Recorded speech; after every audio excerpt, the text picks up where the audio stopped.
The conference room projector hummed to life. Blue light spread across the wall, and the title slide of my strategy presentation appeared in crisp white letters. I had spent 4 months building this project.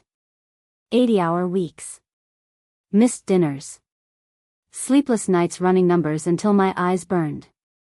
This was supposed to be my moment.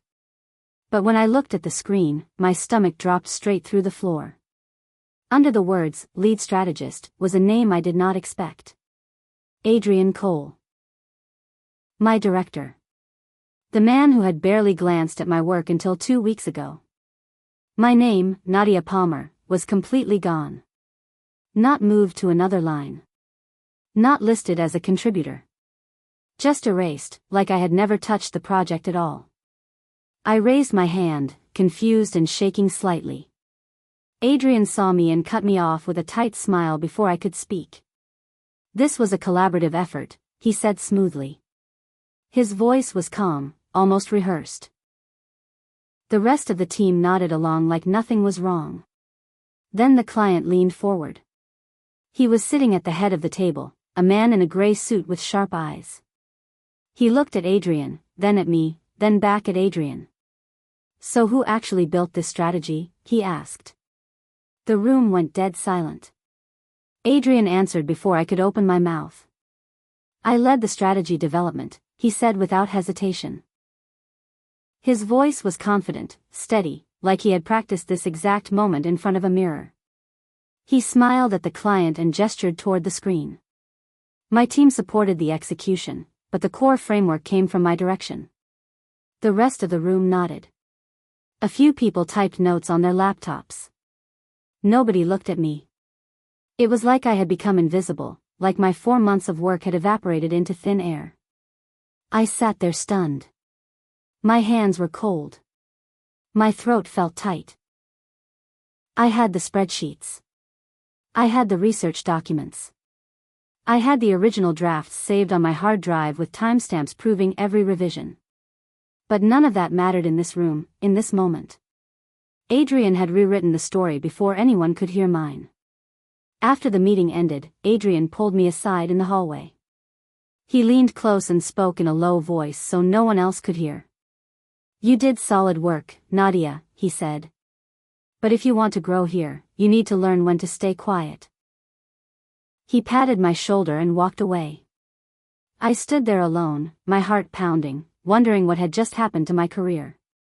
Back at my desk, I stared at my computer screen without seeing anything.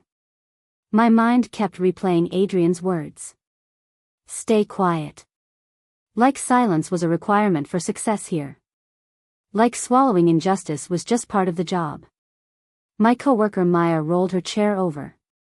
She was a senior analyst who had been at the company for 5 years. She glanced around to make sure no one was listening, then whispered to me. Everyone knows you built that strategy, Nadia, she said quietly. But Adrian does this. He has done it before. I looked at her, confused. What do you mean? Maya told me that 2 other analysts had left the company over the past 3 years. Both had worked closely with Adrian on major projects. Both had seen their names disappear from final deliverables. Both had eventually quit out of frustration. Then she showed me something strange. She pulled up the shared project drive on her computer and pointed at the screen. The folder containing all my strategy files was now locked. Only Adrian had access. Worse than that, my edit history had been completely removed. All the timestamps showing my contributions were gone. He is not just taking credit, Maya said softly. He is erasing yours. That night, I stayed late at the office. Everyone else had gone home.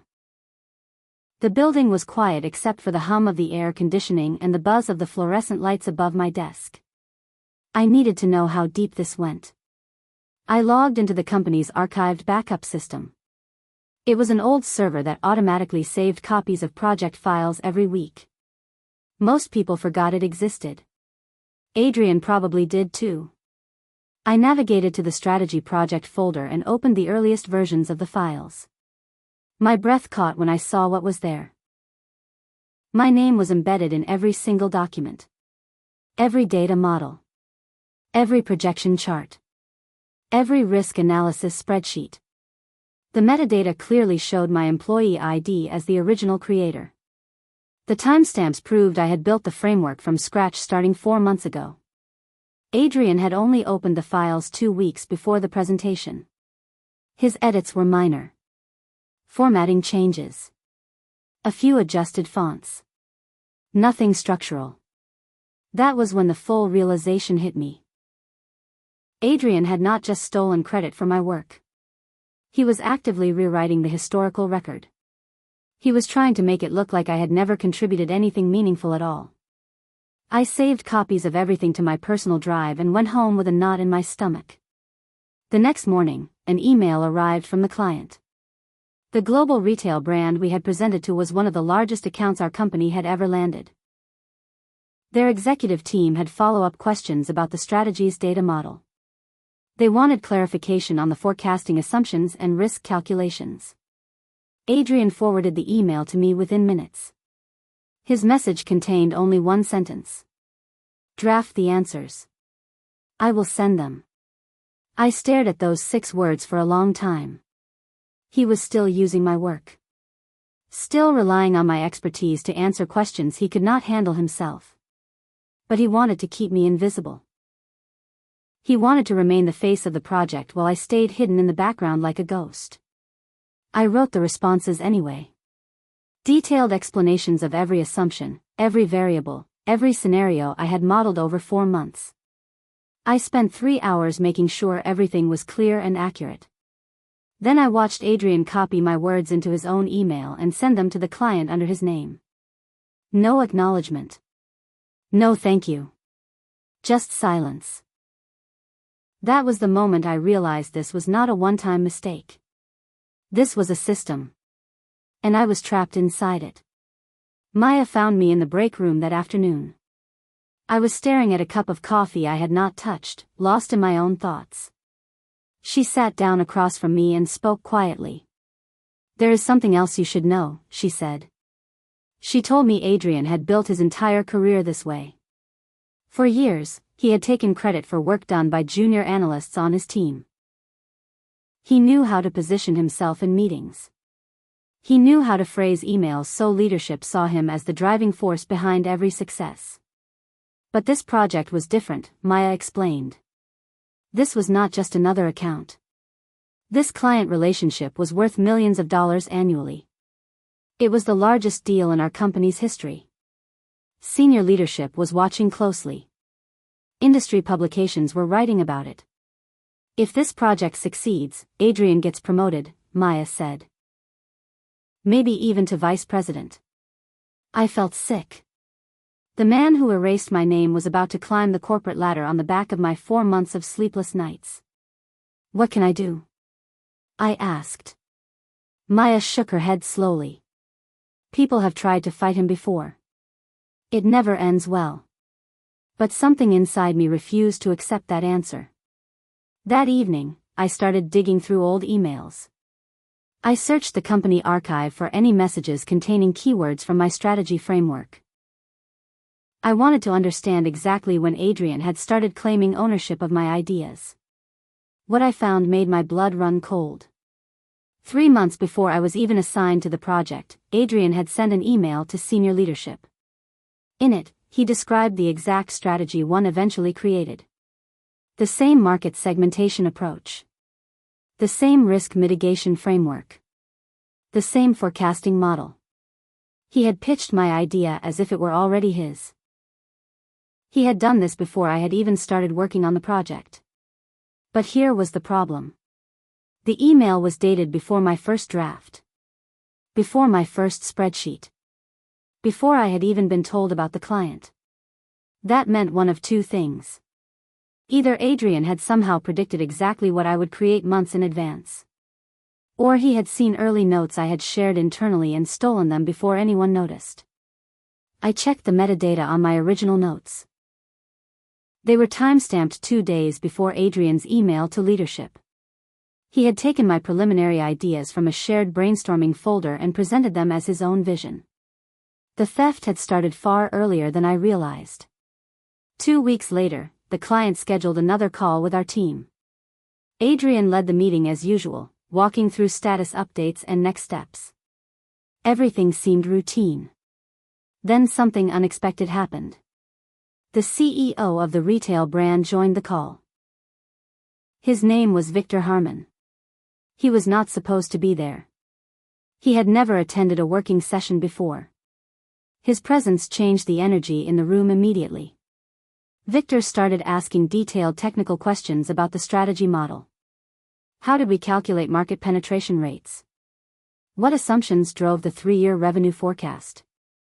How did the risk scenarios account for supply chain disruptions? These were questions only the person who built the model could answer confidently. Adrian stumbled through his responses. He used vague language and redirected questions to future discussions. His voice lost its usual smoothness. Finally, Victor interrupted him. Could we hear from whoever actually built the analysis? He asked. His tone was polite but firm. I would like to understand the methodology directly from the source. Adrian's face went pale for just a moment. Then he recovered with a forced smile. The room was silent again, waiting for an answer. Adrian laughed nervously. It was a strange sound, hollow and tight. He adjusted his tie and leaned toward the camera. The analyst who built the model is out sick today, he said. But I can certainly walk you through the details. It was a lie. I was sitting 3 desks away from him in the same office. I could see him through the glass wall of the conference room. Then my phone buzzed with a private message from Adrian. Stay off this call. Do not join. Do not speak. I read those words 3 times. My heart was pounding. Adrian was not just taking credit anymore. He was actively hiding me from the client. He was afraid of what would happen if they heard my voice. If they asked me questions directly. That was when everything became clear. Adrian was scared. He knew his story would collapse the moment anyone compared his answers to mine. He knew he could not explain the technical details because he had never actually understood them. His entire position was built on keeping me invisible.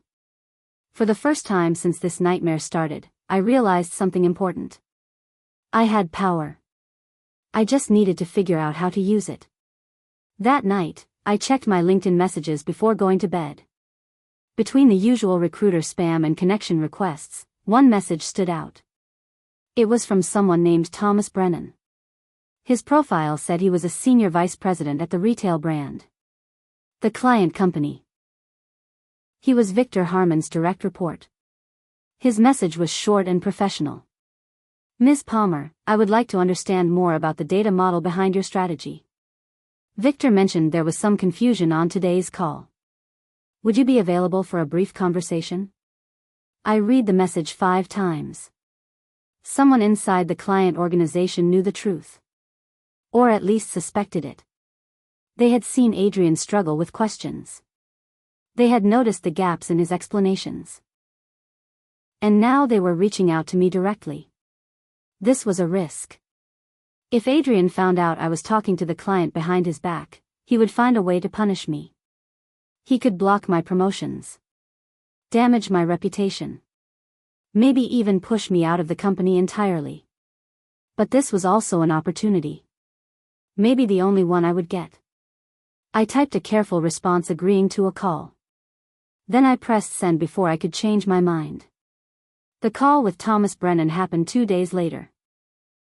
I took it from my apartment during my lunch break, sitting at my kitchen table with my laptop open and my notes ready. Thomas was direct from the first minute. He explained that Victor had concerns after the last meeting. The answers Adrian provided did not match the sophistication of the strategy document. Something felt off. So I started asking around, Thomas said. A few people mentioned your name, Nadia. They said you were the one who actually built the framework. I hesitated for a moment. Then I decided to tell the truth. I walked Thomas through the entire strategy. The market analysis methodology. The forecasting assumptions. The risk scenarios. The contingency plans. I explained how each component connected to the others and why I had made specific decisions. The call lasted 45 minutes. By the end, Thomas was quiet. "Wait," he said slowly. "Adrian told us he designed all of this. He presented it as his own intellectual framework." "I know," I said. "That is not accurate." There was a long pause on the other end of the line. "This changes things," Thomas said finally. "This changes things significantly." Before the call ended, Thomas asked if I would be willing to walk his broader team through the strategy in a future session. He wanted others to hear the methodology explained properly. "We record all our internal strategy briefings for documentation," he said. "Would that be acceptable?" I understood what he was really asking. He wanted proof. A recording that captured me explaining the framework in my own words. Evidence that could not be erased or rewritten later. "Yes," I said. "That would be acceptable." The follow-up call happened the next week. It was a smaller group. Thomas, 2 other executives from the client side, and me. I shared my screen and walked through every detail of the strategy model for nearly an hour. They asked questions. I answered all of them. The conversation flowed naturally because I knew every number, every assumption, every scenario by heart. This was my work. It lived in my mind. When the call ended, Thomas thanked me and mentioned the recording would be saved in their system. That meant one thing. There was now undeniable proof of who actually built the strategy. Proof that existed outside my company. Proof that Adrian could not delete. 2 days later, our company announced something that made my stomach turn. Adrian Cole was being considered for a major promotion. Senior leadership had nominated him for vice president, based largely on the success of the retail brand project. The project I had built from nothing. The announcement came through an all-staff email. People congratulated Adrian in the hallway. He accepted their praise with practiced humility, saying things like, "It was a team effort," and "I could not have done it without great support." Nobody mentioned my name. I sat at my desk reading the email over and over. 4 months of work. 80-hour weeks. Thousands of calculations. And now the man who erased my name was about to be rewarded with a corner office and a title upgrade. Maya stopped by my desk later that afternoon. "I heard about the promotion," she said quietly. "Are you okay?" I did not know how to answer that question. I was not okay. I was furious and exhausted and heartbroken all at once. But I also knew something Maya did not. There was a recording out there. A recording that told the truth. And eventually, the truth would find its way into the light. The next day, Adrian called me into his office. He closed the door behind me and gestured toward a chair across from his desk. His expression was friendly, almost warm. That made me more nervous. "I wanted to thank you personally, Nadia," he said. "You did great work on the strategy. Really solid analysis." I nodded but said nothing. Adrian leaned back in his chair. "Here is the thing you need to understand about this business. Companies reward leadership, not analysts.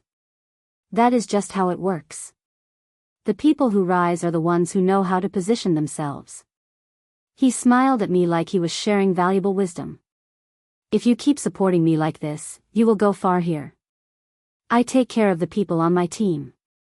I felt something cold settle in my chest. He was not apologizing. He was not even acknowledging what he had done. He was offering me a deal. Stay quiet. Keep producing. Let him take the credit. And maybe someday I would get a small piece of what I deserved. "Thank you for the advice," I said flatly. Then I walked out of his office and made a decision. I was done playing his game. Now I would play on my own. That night, I started building my case. I went through every email I had ever sent or received about the strategy project. I saved copies of everything. Initial brainstorming notes. Draft documents with timestamps showing my work. Messages where Adrian had forwarded my analysis to leadership without mentioning my name. I organized everything into folders by date. I documented the timeline of the project from the very beginning. My first notes. My first models. Adrian's first email stealing my ideas. Every step of the process was recorded. Then I went back to the archived backup server. I downloaded the original file versions with my metadata still intact. The timestamps. The author fields. The revision history showing my employee ID on every important document. If Adrian wanted to rewrite history, I would make sure the real timeline could not disappear. I would have proof that existed in multiple places. Proof he could not delete or lock away. I worked until 3 in the morning, saving copies to my personal cloud storage, my external hard drive, and a USB stick I kept at home. When I finally went to bed, I felt something I had not felt in weeks.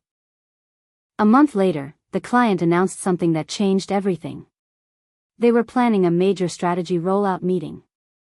This would not be a routine working session. The entire executive board of the retail brand would attend. Victor Harmon would be there. Senior representatives from every department. This was the biggest presentation of the project so far. Adrian immediately positioned himself to lead the meeting. He sent emails to our leadership confirming he would handle the presentation personally. He spent hours polishing slides and rehearsing talking points. Then the client added a condition that stopped him from getting a cold. Thomas Brennan sent an email to our team with a specific request. In addition to the strategy overview, we would like the analyst who built the data model to present their methodology directly. Our board has technical questions that require detailed explanations. Adrian tried to argue it was unnecessary. He said he could handle all questions himself. The client's response was firm. We specifically requested them. Please confirm their attendance. For the first time, someone outside my company had demanded I be in the room. And there was nothing Adrian could do to stop it. Adrian tried everything to block me from attending. He went to our senior leadership and argued I was too junior to present to a client board. He said it would look unprofessional.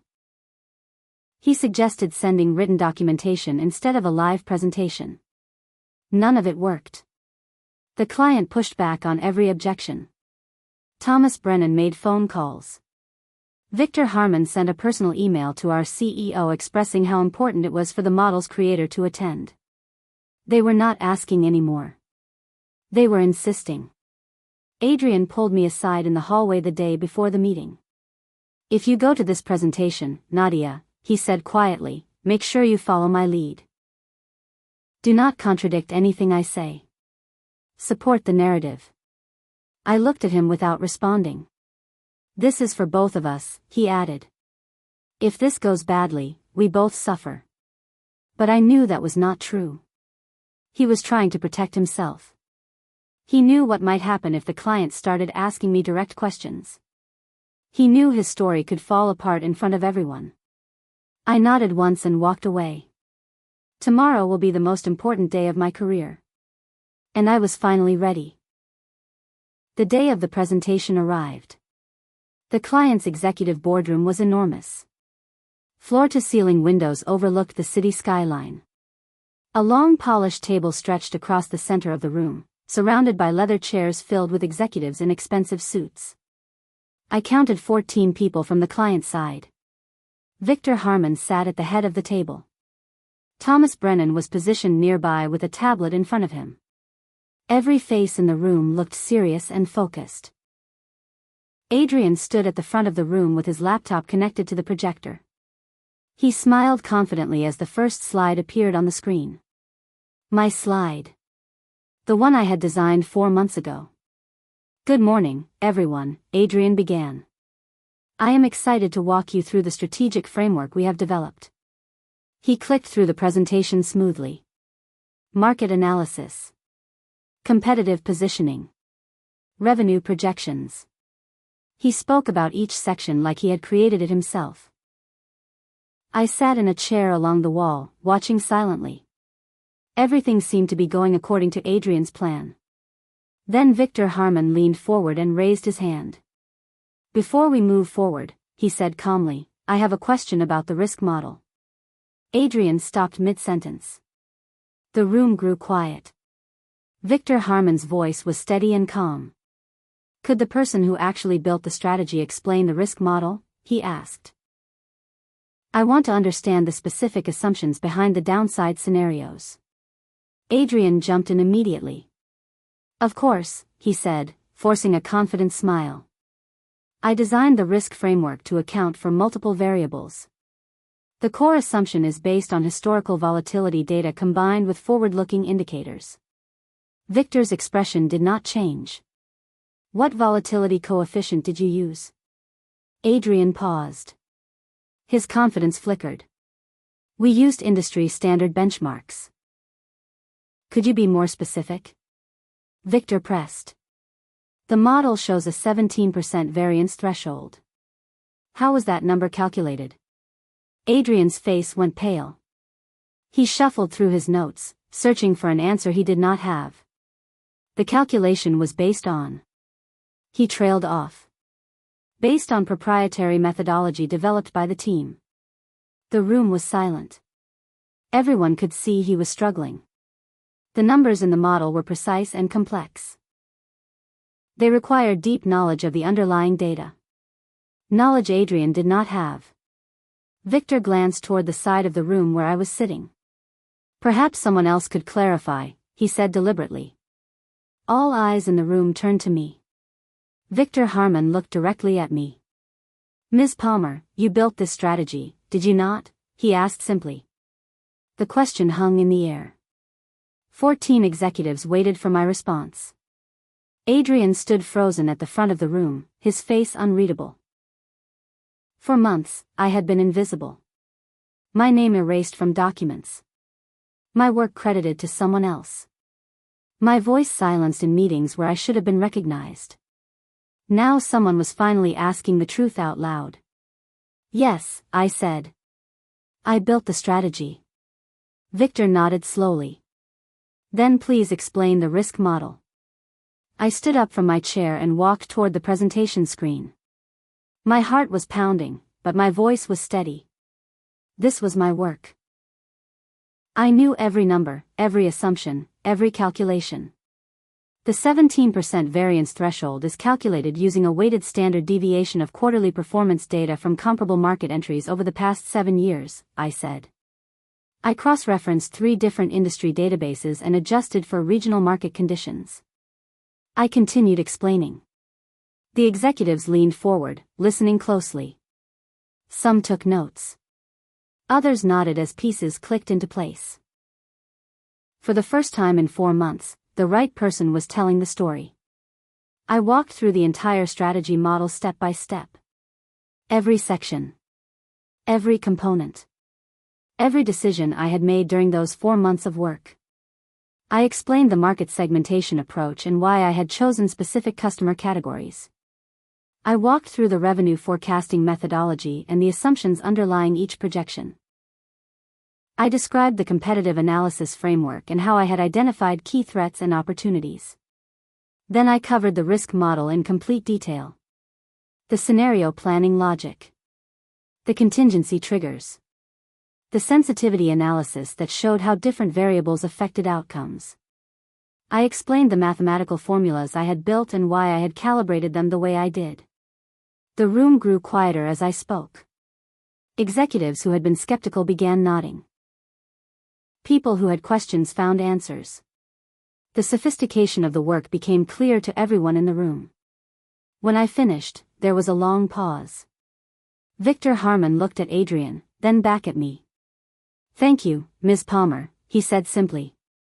That was incredibly clear. Adrian stood at the front of the room looking like he had swallowed broken glass. His face was pale.